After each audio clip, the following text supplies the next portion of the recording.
Good morning, everyone. So I appreciate the call out to the Innovation Baby exercise. I did a version of that down in Australia a few months ago.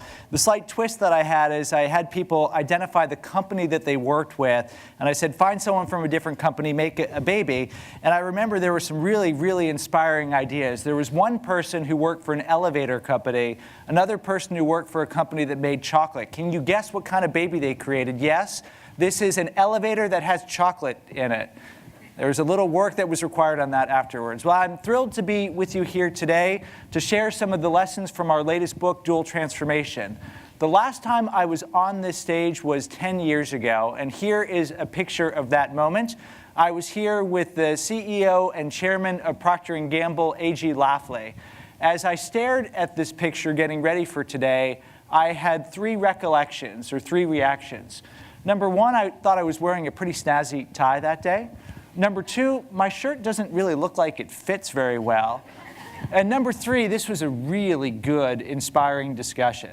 So as I got ready for today, I traded the snazzy tie for what I hope are pretty snazzy shoes. The shirt, I think, fits a little bit better, and we will see what the next 30 or so minutes bring in terms of inspiration for all of you. So, dual transformation. The problem that we were trying to address with the book is a challenge that we see from companies all around the world, channeled through this gentleman here. This is Joseph Schumpeter, the economist. In 1942, he introduced his landmark book, Capitalism, Socialism, and Democracy. Before Schumpeter, the way most economists thought about the way the economy worked was Adam Smith's invisible hand. Schumpeter said that's not quite right. The essence of capitalism is not how structures are administered, it is how they are created and how they are destroyed. He introduced an evocative phrase, the gale of creative destruction. And that gale has arguably never blown more fiercely. Here's at least one piece of data to support this. Insight has done longitudinal analysis looking at the lifespan of companies on the S&P 500. You see the results of our latest research here. You notice this goes through cycles. It goes up and down. But if you draw a trend line through this, the number is clearly decreasing to the point where our research suggests that 50% of the companies on today's S&P 500 index will not be on that index in 10 years. Some of them will still exist, of course. They'll just be overtaken by faster-growing rivals. Some of them will be swallowed up by those rivals, but many of them will disappear. This is the problem that executives all around the world are confronting today. The gale of creative disruption is coming to every nook and cranny of the global economy. What do you do about it? The answer is entirely in the title of our book, Dual Transformation. The word transformation means a change in form or substance. The idea here is not to do what you are currently doing better, faster, or cheaper. No. It is the corporate or organizational equivalent of the caterpillar becoming the butterfly. This is you becoming the next version of yourself. How do you do that? The key here is the word dual. This is not a monolithic change effort. You're not doing one thing, you're doing two. The first part of the transformation equation is what we call Transformation A. This is where you are reinventing or repositioning today's business to make it more resilient. I think the clearest global example of this today is Netflix. I was in Thailand with a group last week, and I asked them, how many of you subscribe to Netflix? 70% of hands went up. A decade ago, that would have been unimaginable. Of course, Netflix's business then was distributing DVDs through the mail. Scaling that business globally would take forever. But that's, of course, not how people subscribe to Netflix today. Netflix moved from DVDs through the mail to streaming video. It moved from providing a platform for other people's content to producing its own content, powering spectacular growth over the past decade. It's in the same market, it's doing the same job for its customers, but the way in which it's done it, its business model, has radically transformed. That's the first part of the transformation equation. You look like a pretty smart audience, so you can probably guess if the first part is Transformation A, what is coming next? Yes, it is Transformation B. This is where you go and create tomorrow's growth engine. competing in new ways in new markets, targeting new customers, doing new jobs for them. Probably the clearest example of this is Amazon. 12 years ago, Amazon had a problem. Its internal IT projects were taking too long. Jeff Bezos commissioned a team to attack that problem. The team succeeded and stumbled across something that ended up being far bigger than anyone imagined. Today, that business is known as AWS, Amazon Web Services Cloud Computing Solutions, a run rate of more than $20 billion a year, net income of more than $1 billion a year. There is a third part to the transformation equation. Transformation A is repositioning today. Transformation B is creating tomorrow. The third part is the link between the two. Look at those two circles. They very consciously and purposefully overlap. When we talk about Transformation B, we're not talking about unrelated diversification, where all you bring to the table is capital. This is an example of unrelated diversification from my home market of Singapore. About a year ago, Singapore Press Holdings, which produces most of the newspapers in Singapore, announced plans to buy a nursing home. Ask yourself the question, what is the strategic logic behind this acquisition? When I ask this to audiences around the world, there's a pregnant pause, and then usually someone says, well, old people still read print newspapers, so this gives them access to them. And then usually there's a more morbid answer in the audience. The obituary section in the newspaper is pretty thick, so this gives SPH privileged access to potential customers. But it's a hard question to answer because there is no good strategic logic behind the acquisition. Cash in one place, used in another. This is not what we're talking about. The third part of the equation is a carefully constructed and actively managed capabilities link, where you take something that is rare and precious in today's business, you catalyze it with entrepreneurial energy, and you use it to do something that few other people in the world could do. You wade right into the territory that our co-founder Clayton Christensen famously called the innovator's dilemma, and you flip it into the innovator's opportunity. This is the dual transformation equation. Transformation A plus transformation B plus the capabilities link C creates a great big Greek letter D, delta, which you know in mathematical equations connotes change. Those of you who like pictures instead of words, here's a graphical summary of what we've talked about thus far. You've got Joseph Schumpeter blowing his gale of creative destruction. Transformation A is the protective bubble around today's business. Transformation B is the great big wind turbine that captures and harnesses its energy, creating or powering the factory that creates tomorrow. The capabilities link C is the conveyor belt and the equipment that goes between the two. The logos you see here are some of the examples in the book or the content that we have wrapped around the book. Let me give you two of them briefly to bring this to life. First, let's talk about Adobe. 10 years ago, Adobe was stagnating. You know its products, PageMaker, PDF, and so on. Growth had slowed. It had seemingly gone to every market that it could go to. What do you do then? Dual transformation. Transformation A was moving from packaged software to software as a service. It looks the same to users, but the business model fundamentally changes. Transformation B is going from software to marketing, analytics, and related services, highlighted by an acquisition of Omniture. Today, this is almost 50% of Adobe's business. A stagnant company has seen 20% compound annual stock price growth over the past decade by driving dual transformation. Another one that I really like is Janssen. You might not know the name, but you know the name of its parent, Johnson & Johnson, a large diversified healthcare company. 10 years ago, again, Janssen was stagnating. Revenues were on a declining growth path. A number of drugs were coming off patent. This is critical for J&J because Janssen makes $30 billion of its $70 billion in revenue. Transformation A, changing the way that Janssen did drug discovery. Historically, it got the smartest scientists in the world and prayed that they would find a new molecule. Two key changes. Number one, focus. Say we're not going to just hope for serendipity, we're going to focus on a select few number of disease areas where we will understand the pathogenesis of the disease better than anyone in the world. The second part is embracing open innovation. We cannot have a monopoly on good science, so we have to find good ideas wherever they are, in our research labs or outside of them. R&D productivity lagged at the beginning of the story. It laps the industry today. That's the A for Janssen. What's the B? $30 billion of revenue from pills and related products that treat and manage disease. What's disruptive to that? Imagine if you never got a disease. Janssen has a program today called disease interception.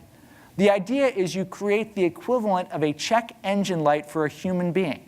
You take the understanding of the human genome, the rise of smart connected devices, and you do something like this. Scott, you think you're a healthy 43-year-old male, but the light is blinking. If you don't do something different, diabetes is in your future. We can help you, not with a pill, but with a program.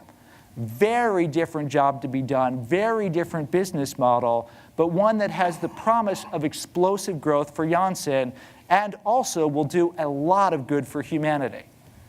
This is my colleague and co-author Clark Gilbert. He speaks with firsthand knowledge when he says this is the hardest problem in business today because he has done this inside two organizations, a media company and a university. And this is indeed an incredibly hard problem. What I want to do next is give you 4 pieces of advice about how you can maximize the chances of succeeding with dual transformation. Piece of advice number 1, start before your platform burns. Let me tell you a story about 2 leaders. The gentleman on the left is Stephen Elop. In 2010, he became the first non-Finnish CEO of Nokia. He goes and looks around for a few months, and in February 2011, writes what becomes known as the Burning Platform Memo. We know the idea of the Burning Platform. It is one of the key planks of the change management platform. He detailed the story in the memo. The story traces back to an oil rig in the North Sea that caught on fire. The workers on that rig were then faced with a choice. Either we stand still and we get burnt to a crisp, or we jump into the North Sea. Now that seems like an obvious choice, but the North Sea is pretty perilous. You jump in, you've got about 7 minutes before you freeze to death. But because they had no choice, they did it, and miraculously a number of them were rescued. Elop said, this is the same moment for Nokia. If we don't do something radically different, we're in trouble. Of course he is right. But by the time the platform is on fire, think about how narrow your choice set is. There isn't much you can do about it. Good leaders need the courage to choose before the platform burns. That's what Mark Bertolini at Aetna did. He became the CEO of Aetna roughly the same time that Elop became the CEO of Nokia. There's no burning platform. Business is great. The global financial crisis is in the rearview mirror. Record revenues, record profits, the Affordable Care Act, aka Obamacare, had just been passed. Tens of millions of US customers were now in view. He could have easily executed yesterday's model for the next 5 years and ridden off into the sunset. He didn't do that. He launched an aggressive dual transformation strategy. Transformation A, moving from fee-for-service to fee-for-value, moving from serving companies to serving individuals.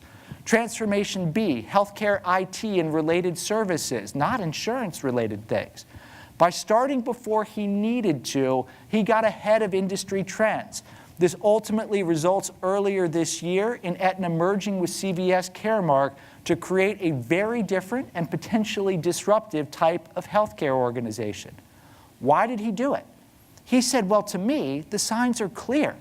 Health insurance is going to die at some point, and I'd rather do it while I still can. After all, as John F. Kennedy once said, the best time to fix a roof is when the sun is shining. You need to identify the early warning signs of change before they're obvious, because by the time they're obvious, it's too late. How do you do that? You cannot do it by looking squarely at your mainstream market. By the time you see it there, the game is over. Instead, you need to remember the advice from the great science fiction writer William Gibson, who once said, "The future has already arrived, it's just not very evenly distributed."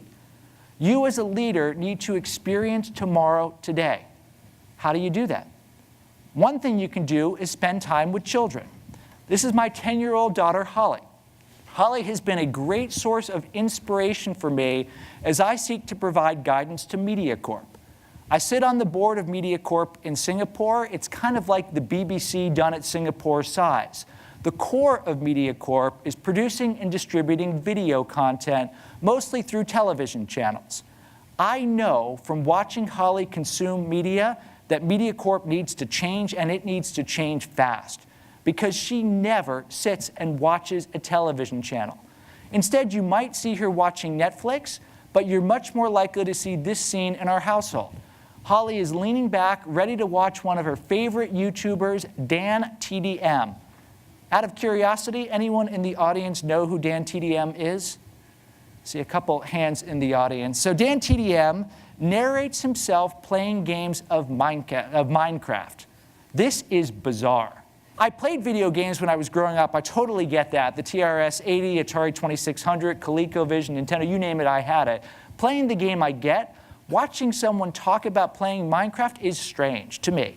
But Holly will sit there for hours, if we let her, watching Dan TDM talk about the game. And she's not alone. Dan TDM has 20 million followers on YouTube just about.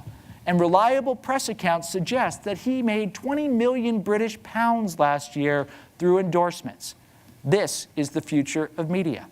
Spend time with kids. See what's going on with startups. Go to places where they cluster together. Look at what's going on in your own laboratories, in the research laboratories around the world. Spend time with hackers. Spend time with artists. Here's a picture of me at a conference in Australia last November, sharing the stage with a cyborg. The cyborg is the gentleman with the red jacket. His name is Neil Harbison. He's got a brain implant that increases his ability to perceive things. There's an IP address on that implant. You can email him a picture, and he apparently can perceive it in his mind. I was talking to another cyborg at this conference. This person had a plate in the back of their head. I said, isn't it hard to sleep at night? He said, yeah, pretty hard. I said, so tell me, what are the benefits you get from this? So he's got this plate and these wires that go to his earlobe. He said, well, with this, I can sense changes in atmospheric pressure. I said, okay, what's the benefit of that? He said, well, I know when it's raining outside. I said, well, I just look out the window and I know whether it's raining outside and I can sleep at night. This stuff sounds weird, right? But this is what the future is. It looks weird in the beginning, but that which is fringe today becomes mainstream tomorrow. This is what we as leaders need to do. We need to experience tomorrow today so we can spot the early warning signs and start before we need to. We then need to recognize that the essence of strategy is about making choices. As we have studied companies that have driven dual transformation or helped them do it, we see a consistent pattern. This is not about planting hundreds of flowers. This is launching a select few strategic moonshots. I told you about disease interception for my friends from Ayala. I've got a picture of Manila water here, which I will not talk about now. I'm going to talk about the example from Arizona State University here. When I went to school, Arizona State University had a very clear global reputation. It was a great party school. That's what people knew it for. In fact, such a great party school that a publication whose name I will not use in polite company banned it from its annual contest because it was making all the other schools look bad. 15 years ago, Michael Crow came in as its president and launched a dual transformation strategy with the intent of creating what he called the new American university that was more notable for who it let in than who it excluded. A plank of his strategic platform has been to use digital technologies to dramatically broaden ASU's reach. Here's one of the innovative programs they did: a partnership with Starbucks to provide free education to baristas. It turns out in the United States, there are more people alive today who started but did not finish school than there are graduates. Programs like this allow that equation to begin to change. This is a key component of successfully managing dual transformation, making choices.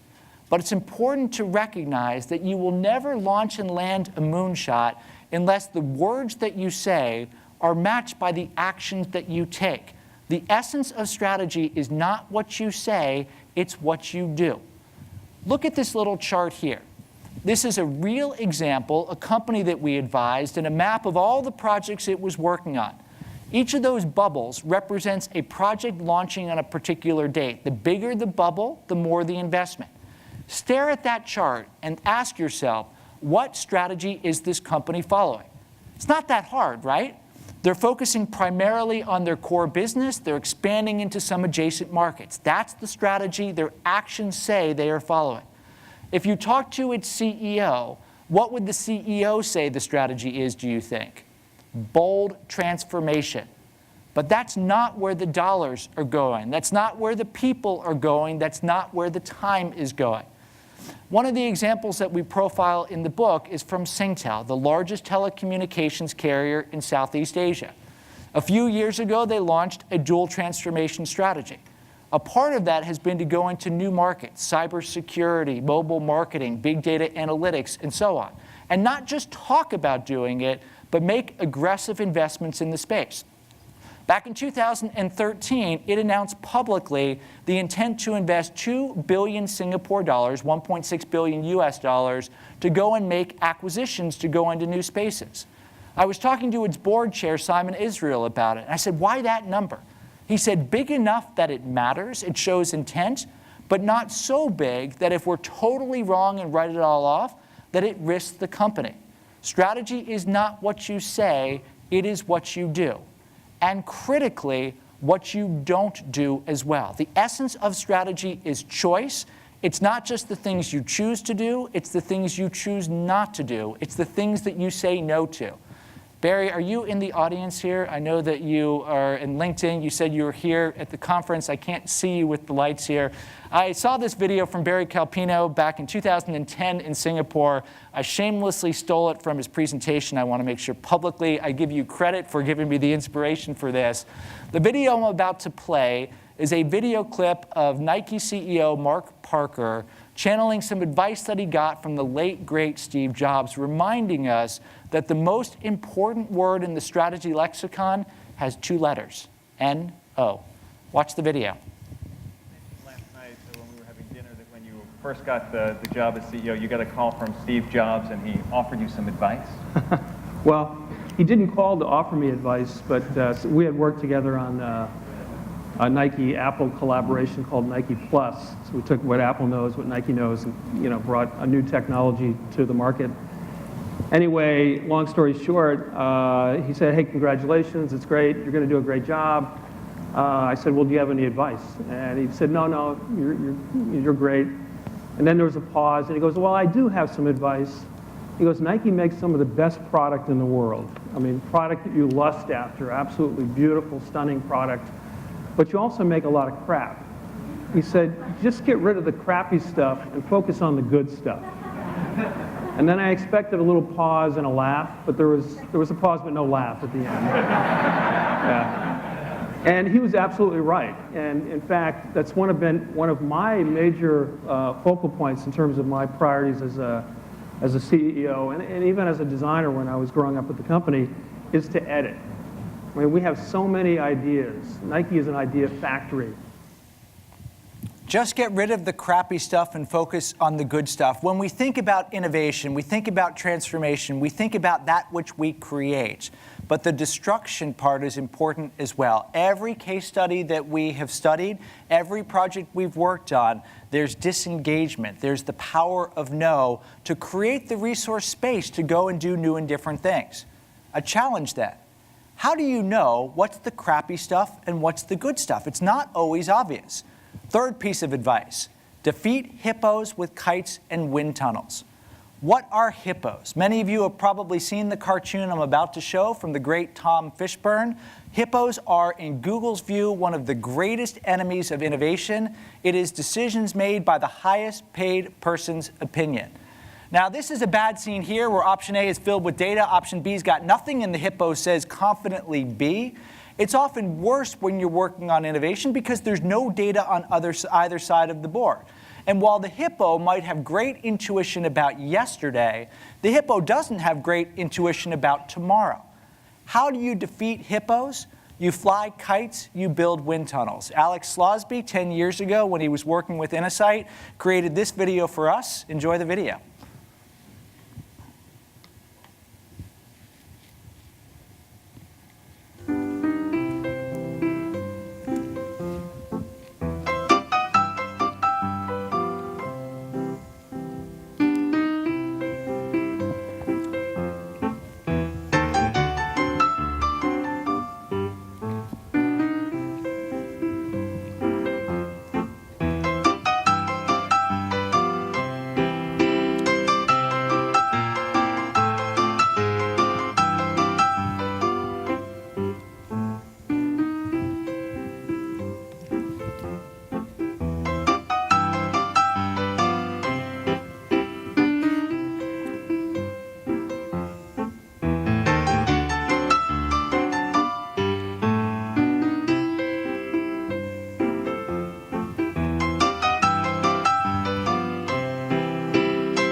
So well understood in the innovation field, but important to reinforce, the future must be discovered. We can't build planes before we fly kites.